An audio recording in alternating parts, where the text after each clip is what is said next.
రోమిలకు రాసిన పత్రిక 8వ అధ్యాయం 5 నుండి 10 వచనాలు. మనం శరీరానుసారులు ఆత్మానుసారులు.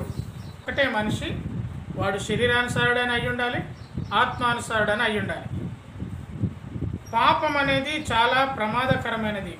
ఎందుకంటే ధర్మశాస్త్రం ఇశ్రాయేల్ ప్రజలకు ఇచ్చినప్పుడు ధర్మశాస్త్రము చదువుతూ ఉండగా, ధర్మశాస్త్రం వాళ్ళు నేర్చుకుంటూ ఉండగా వాళ్లకు మేమెంత పాపులమో వారికి అర్థమైంది. పాపమునకు శిక్ష మరణం, అది అర్థమైంది. అయితే ఈనాటి కాలంలో లేదా పౌలు జీవిస్తున్న ఆనాటి కాలం నుండి ఈనాటి కాలంలో ఉన్న మనకు కూడా దేవుని వాక్యం చదువుతుండగా మన పాపస్థితి మనకు తెలుస్తుంది, మనం ఎంత పాపలమో తెలుస్తుంది, ఎంత బలహీనమో తెలుస్తుంది. అంటే మనిషి యొక్క బలహీనతనే పాపము చేయడానికి ప్రేరేపించబడుతుంది. మనిషికున్న చిన్న చిన్న బలహీనతలే అది పాపమునకు ప్రేరేపించబడతాయి. ఆ ప్రేరేపణ మన శరీరమును అదుపులో ఉంచి మనము పాపము చేయడానికి కారణమవుతుంది. మన బలహీనతలు దేవుడే అనుమతింపజేశాడు, కానీ ఆ బలహీనతల్ని అధిగమించే శక్తి కూడా దేవుడు ఇస్తున్నాడు. కానీ ఈ రెండింటి మధ్యలో పాపం అనేది మనిషిని ఆధిపత్యం చేస్తుంది. అంటే నేను మనస్సుని విషయంలో దేవుని నియమమునకు, శరీర విషయంలో పాప నియమమునకు దాసుడనై ఉన్నాను అని పౌలు ఊరికనే అనలేదు. అంటే మనస్సులో దేవుని మాటలున్నవి, శరీరం అంతా పాపమే ఉంది. అంతయు కూడా అంటే లోకంలో ఉన్నదంతయు కూడా నేత్రాశ, శరీరాశ, జీవపుడము. కాబట్టి లోకానికి ఎక్కువగా ఆకర్షించబడుతూ ఉంటుంటారు ఎవరైనా కానీ. అది పెద్దవారైనా చిన్నవారైనా ఎంత వయసు వారైనా లోకం ఆకర్షణ తప్పకుండా మన మీద ఉంటుంది. ఎవరైనా ఒక సెల్ ఫోన్ కొనుక్కున్నారనుకో కొత్తది, వెంటనే మనకు వచ్చే ఆశ మనం కూడా కొనుక్కోవాలి. ఒక కొత్త డ్రెస్ ఎవరైనా వేసుకున్నారనుకోండి, మనం కూడా కొనుక్కోవాలి. ఒక కొత్త శారీ కొనుక్కున్నారనుకోండి, ఆ డిజైన్ ఒకవేళ న్యూ మోడల్ అయిందనుకోండి, కొత్తది అయిందనుకోండి, మనకు కూడా కొనాలి అనే ప్రేరేపణ వస్తుంది. కొనకపోవడం తర్వాత ప్రేరేపణ అనేది తప్పకుండా వస్తుంది. ఇది ఉంటే బాగుండు, ఇంత గొప్పది నా దగ్గర ఉంటే బాగుండు, ఈ రకమైన బంగారం నా దగ్గర ఉంటే బాగుండు అనే ప్రేరేపణ వస్తుంది.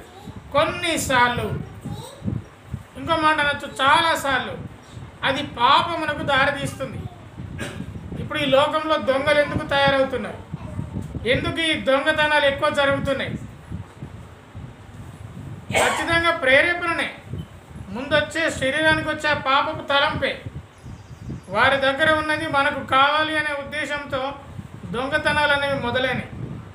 ప్రతి ఒక్క చెడ్డ కార్యం అనేది ఆశించడంతోనే, శరీరానికి కలిగే ఆశలతోనే మొదలవుతున్నాయి. కాబట్టి ఈ పాపం అనేది ఎంత భయంకరం అంటే, ఈ పాపము వలన నేను అత్యధిక పాపము అయిపో నిమిత్తం అది నాకు మరణకరమాయను అని పౌలు చెప్తుంటాడు. రోమిలకు రాసిన పత్రిక 7వ అధ్యాయము 13వ వచనం, ఉత్తమమైనది నాకు మరణకరమైన. ధర్మశాస్త్రము చదువుతుంటే పౌలునకు ఏమర్థమవుతుందంటే, నేను మరణించడానికే అర్హుణ్ణి, నేను చనిపోయే వ్యక్తిని, నేను మరణ బంధకాల్లో ఉన్న వ్యక్తిని. ఎందుకంటే ధర్మశాస్త్రము చదువుతుండగా నా పాపాలను అది తెలియజేస్తుంది. నా పాపము, నా శరీర స్వభావాన్ని తెలియజేస్తుంది. నేను ఎంత పాపినో అది తెలియజేస్తుంది. పాపానికి శిక్ష మరణం, కాబట్టి ఆ మరణానికి నేను అర్హుణ్ణి. నేను శరీర విషయంలో చాలా బలహీనుణ్ణి. దీని నుండి నన్ను తప్పించగలవాడెవడు? పౌలు, దీని నుండి నేను ఎలా తప్పించుకోగలను? నా పాపము అత్యధిక పాపం అయిపోయి నన్ను మరణంలోనికి తీసుకెళ్తుంది. ఈ పాపం అనేది శరీరం పైన ఆధిపత్యం చేస్తున్నప్పుడు, ఇంత భయంకరమైన పాపంగా ఉంటున్నప్పుడు, దాని నుంచి విడిపించడానికి మన ప్రభువైన యేసుక్రీస్తు వారు ఈ లోకంలోనికి వచ్చారు, సిలువలో మరణించారు, మనందరికీ పాపక్షమాపణ కలిగింది. ఆయన చనిపోవడం వల్ల మనకు జీవం వచ్చింది. ఎలా జీవం వచ్చింది? ఆయన చనిపోతే మనకెట్లా జీవం వచ్చిందంటే, మనం పాపం నుంచి విడిపించబడ్డాం. పాపమునకు శిక్ష మరణం, కాబట్టి మనందరికీ మరణమే రావాలి. కానీ ఆ మరణము ఆయన మీద వేసుకున్నాడు, కనుక మరణం లేదు, మనందరికీ జీవం వచ్చింది. ఆయన చనిపోవడం వల్ల, మన పాపాలని ఆయన మీద వేసుకొని చనిపోవడం వల్ల ఆయనకేమో మరణం వచ్చింది, మనందరికేమో జీవం వచ్చింది. ఆయన చనిపోయిన తర్వాత 3వ దినమున సమాధి నుండి లేపబడడం వల్ల మరణం అనేది ఓడించబడ్డది. మరణాన్ని జయించడము, మరణాన్నే ఓడించడము అది క్రీస్తుకే సాధ్యమైంది. ఆ క్రీస్తును అనుసరించి ఉన్న మనందరం కూడా మరణాన్ని జయించి క్రీస్తుతో కూడా ఉండబోతున్నాం. దేవునికి మహిమ కలుగును గాక. కాబట్టి ఈ లోకం మనది కాదు, మనమందరం కూడా ఏదో ఒక సమయంలో దేవుని దగ్గరికి వెళ్ళబోతున్నాం. మరణ భయం మనుషులందరికీ ఉన్నది. ఆ మరణ భయంలో ఉన్న వాళ్ళను విడిపించడానికి క్రీస్తు వచ్చాడు. మరణ భయంతో బాధించబడుతున్న మనందరిని విడిపించడానికి క్రీస్తు వచ్చాడు. కాబట్టి ధర్మశాస్త్రం అనేది మరణంలోనికి తీసుకెళ్తుంది. ఎందుకంటే ధర్మశాస్త్రం చదువుతున్న పాపాలు తెలుస్తున్నాయి, మన బలహీనతలు తెలుస్తున్నాయి. అంటే మన బలహీనత ఏ విధంగా పాపంలోకి తీసుకెళ్తుందో తెలుస్తుంది. కానీ క్రీస్తు వచ్చి మనల్ని విమోచించాడు. మనము క్రీస్తును విశ్వసించి నమ్ముకున్న తరువాత ప్రభువైన యేసుక్రీస్తు వారు తనిచ్చిన గొప్ప వాగ్దానము, ఆదరణకర్త ఉన్నాడు, మనతోనే ఉన్నాడు. ఎలా ప్రార్థన చేయాలో మనకు తెలియనప్పుడు దేవుడే మనకు సహాయం చేసి మన తరపున ఆయన ప్రార్థన చేస్తున్నాడు, మన తరపున ఆయన విజ్ఞాపన చేస్తున్నాడు. ఉచ్చరింప శక్యము కాని మూలుగులతో ఆయన మన తరపున విజ్ఞాపన చేస్తున్నాడు. ఎప్పుడైనా మీకు అనుభవం ఉందా? బాగా బాధలో ఉంటే ఒక్కసారి ప్రార్థన చేసుకుందాం, కొద్దిసేపు దేవునితో గడుపుదామని. ఒకవేళ మీరు మోకాళ్ళుంటే మీకు మాటలు రావు, ఎందుకంటే మీకున్న బాధ మీకు మాటలు రానియకుండా చేస్తుంది.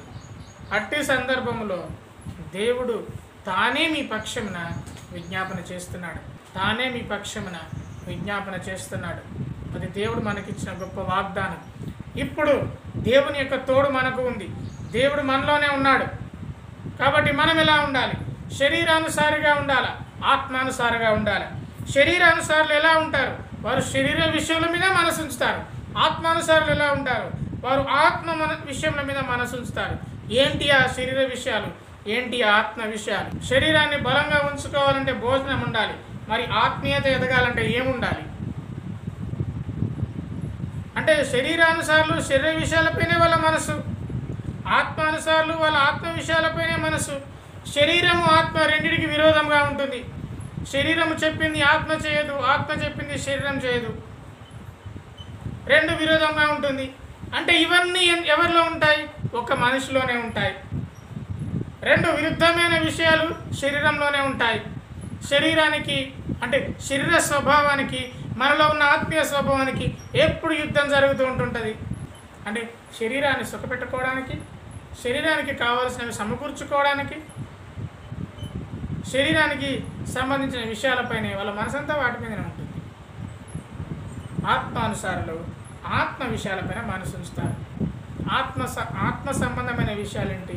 ప్రార్థన, వాక్యము, ధ్యానము, దేవుని రాజ్యమునకు తీసుకెళ్లేవి అయితే వాటిపైన మనం మనసు ఉంచాలి. అంటే శరీరానుసారులు శరీర విషయాలపైన మనసు ఉంచకుండా ఆత్మీయమైన వాటిపైన మనసు ఉంచాలి. శరీరానుసారమైన మనసు మరణం. శరీరం యొక్క ఆలోచనలన్నిటినీ ఏది చెప్తే అది చేస్తూ విచ్చలవిడిగా ఉంటే చివరికి అది మరణానికి దారితీస్తుంది. కానీ ఆత్మానుసారమైన మనస్సు జీవమునిస్తుంది, సమాధానమునిస్తుంది. కాబట్టి మనకు జీవము కావాలి. నేనే మార్గమును, సత్యమును, జీవమును. నా ద్వారా తప్ప తండ్రి యొద్దకు వెళ్ళడానికి అవకాశం లేదు. కాబట్టి ఆ జీవం మనం పొందుకోవాలంటే దేవునితో మనం గడపాలి. ఆత్మానుసారమైన వ్యక్తిగా, ఆత్మానుసారమైన ఒక రూపాంతరపరచబడ్డ వ్యక్తిగా మనల్ని చూడాలనేది దేవుని కోరిక. అలాంటి వ్యక్తులకే దేవుని రాజ్యంలో చోటు ఉంటుంది. రోమిల రాసిన పత్రిక 13వ అధ్యాయం 9వ వచనం నుండి 10వ వచనం. పొరుగువాన్ని ప్రేమించువాడు ధర్మశాస్త్రము నెరవేర్చువాడు.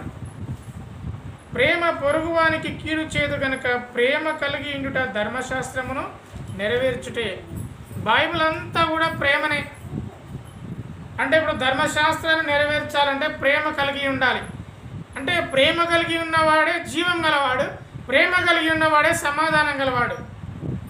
కోవచ్చు మరి మనకు ప్రేమ లేదా, అంతగా ప్రేమ లేకుండా ఉన్నామా అంటే ఉన్నాము, మనకు ప్రేమ ఉంది. కానీ ఎవరిని ప్రేమిస్తాము? మనకి ఇష్టం ఉన్న వారిని, మనకు మేలు చేసిన వారిని మాత్రమే మనం ప్రేమిస్తాం. కానీ దేవుని వాక్యం ఏం చెప్తుంది?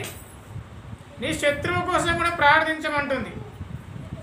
నిన్ను ప్రేమించిన వాడిని నువ్వు ప్రేమించడం వల్ల ఏమున్నది? దానివల్ల లాభం నీ శత్రువునికి ప్రేమించినప్పుడు కదా, నీ శత్రువుని ప్రేమతో చూసినప్పుడు కదా అని దేవుని వాక్యం చెప్తుంది. కానీ ప్రేమించేవాడే, అందుకే ప్రేమ చూపేవాడే ధర్మశాస్త్రం నెరవేర్చేవాడు.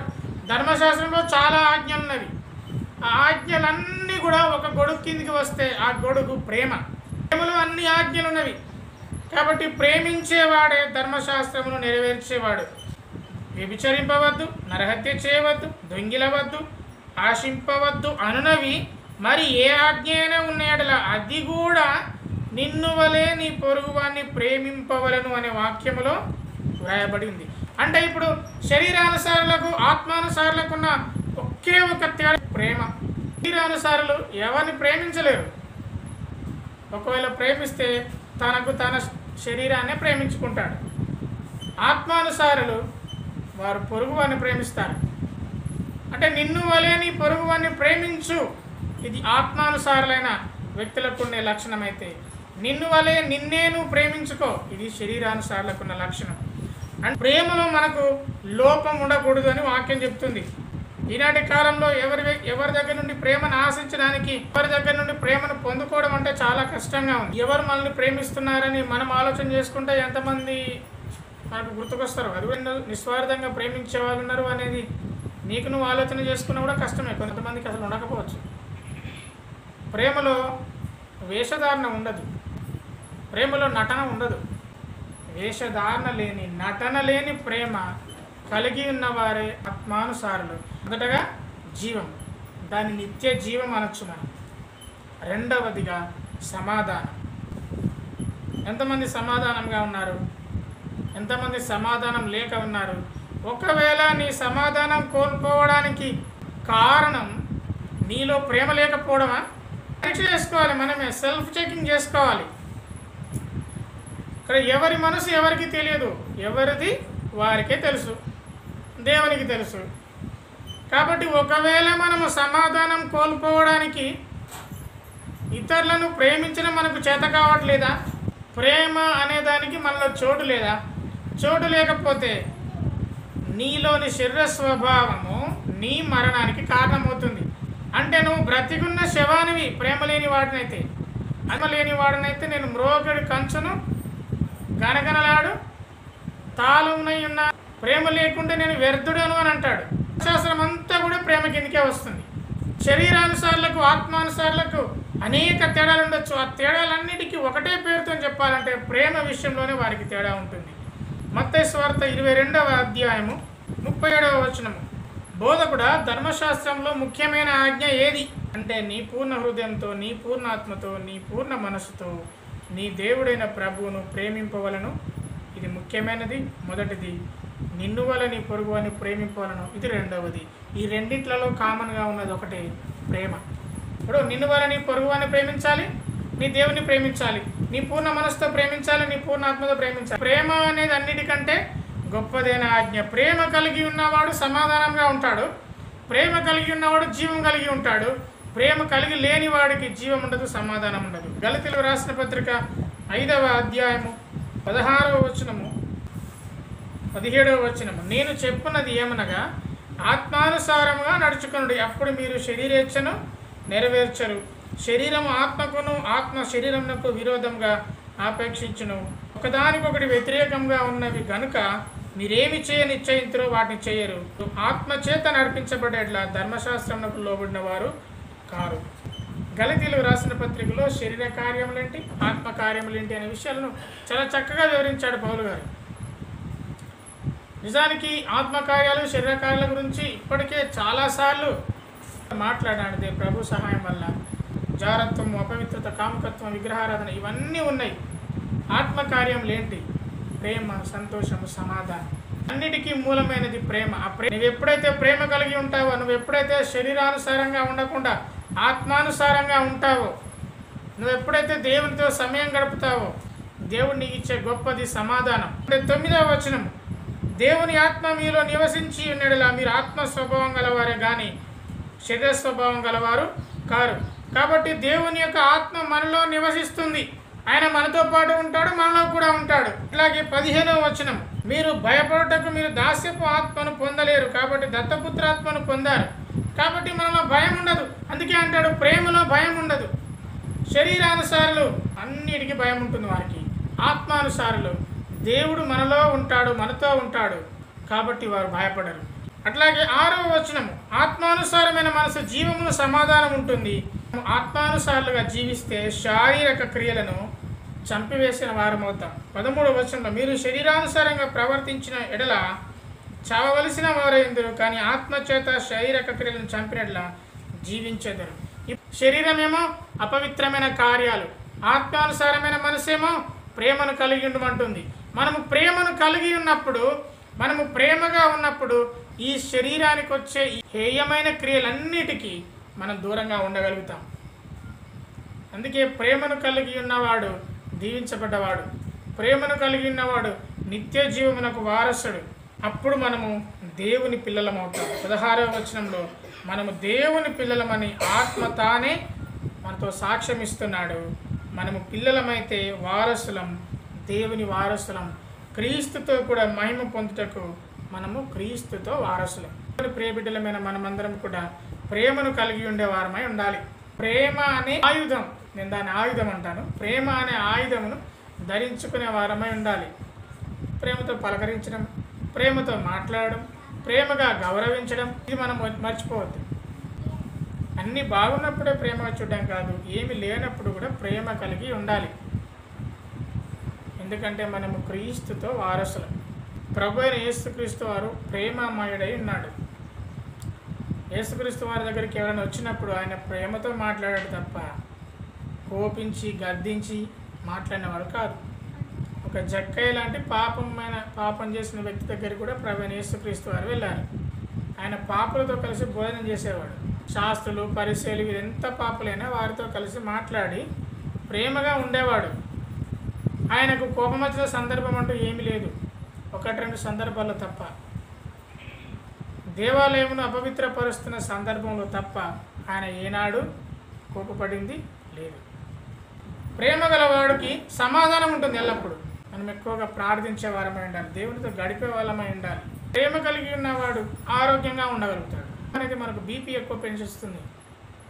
ఎక్కువ కోపంగా ఉన్నాడు, ఎక్కువ రోజులు బ్రతకలేడు, హార్ట్ అటాక్లు వస్తూ ఉంటాయి, ఎన్నో బలహీనతలకు కారణమవుతుంటాయి.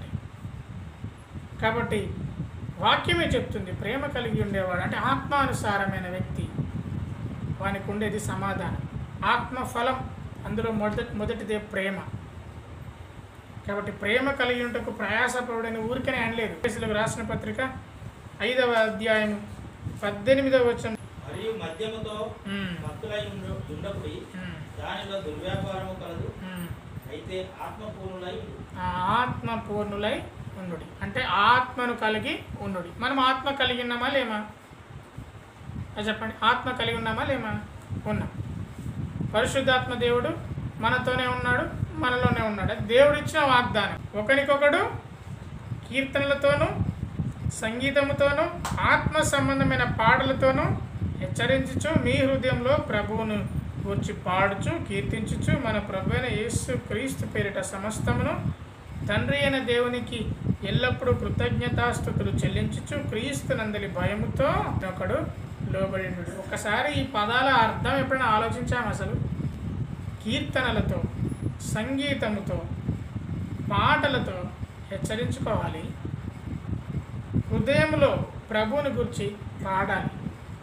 చాలా బాధాకరమైనది, నోటితోనే పాడుతున్నాం, హృదయంతో పాడట్లేదు. అంటే పాటను మనం అనుభవించట్లేదు. కొందరు గుర్రముల గురించి చేపడుతురు, కొందరు రథముల గురించి చేపడుతురు, నేనైతే నీ ఎంత చేపడుతుని అంటాడు కదా ఆనాటి కాలం ఉన్న భక్తులు. అంటే హృదయంతో పాడాలి. హృదయంతో పాడాలంటే అది ఎట్లా పాడాలి? అది ఎలా పాడగలుగుతాం? అది అనుభవిస్తేనే పాడగలుగుతాం. పాటలు రాసిన వాళ్ళందరూ అనుభవిస్తేనే పాడగలుగుతారు. వాళ్ళ అనుభవాల నుండి పాటలు వస్తాయి. అట్లయితే అందరూ పాటలు రచయితలు అవుతారు. అంతనే కదా, నేను రచయిత అవుతాను, మీరు రచయితలు అవుతారు. ఈ కాలంలో ఎన్నో పాటలు వస్తున్నాయి, అక్కడికి రాని పాటలు ఎన్నో వస్తాయి. అది ఏందో ఏందో ఏందో ఏందో మన క్రైస్తవ పాటలకైతే లెక్కే లేదు. అది ఎట్లా పడతట్నే రాస్తున్నారు. అనుభవం లేదు, ఏది లేదు. అనుభవంతో కూడిన పాటలు చాలా ఉన్నాయి. యెహోవా నా బలమా, యథార్థమైనది నీ మార్గం, పరిపూర్ణమైనది నీ మార్గం, ఆత్మపూర్ణులై అవి రాసిన గీతాలు. వాటన్నిటితో మన హృదయమందు పాడాలి. హృదయంలో అవి మనకు ఉండాలి. ఆ ఆలోచనలు మనం ఉండాలి. అవి మనం నింపుకోవాలి. క్రీస్తునందలి భయము కలిగి ఉండాలి. శరీరానుసారమైన మనసు దేవునికి విరోధమైంది. ఆత్మానుసారమైన మనస్సు దేవునికి ఇష్టమైంది. దేవుని ధర్మశాస్త్రమునకు లోపడదు. అది ధర్మశాస్త్రం అంతా ఏముంది? ప్రేమనే ఉంది. ఏమాత్రము లోపడనేరదు. అసలు అది ఇష్టమే ఉండదు. శరీర స్వభావం గలవారు దేవుణ్ణి సంతోషపరచలేరు. ఇప్పుడు చెప్పండి, ఈరోజు మనం ఆరాధనకి ఎందుకు వచ్చాం? దేవుడు మనకు చేసిన మేలను బట్టి స్తుతులు చెల్లించడానికి వచ్చాం. దేవుడిని బట్టి ఆనందించడానికి వచ్చాం. దేవుణ్ణి సంతోషపరచడానికి. శరీరానుసారమైన మనిషి దేవుని సంతోషపరచలేడు.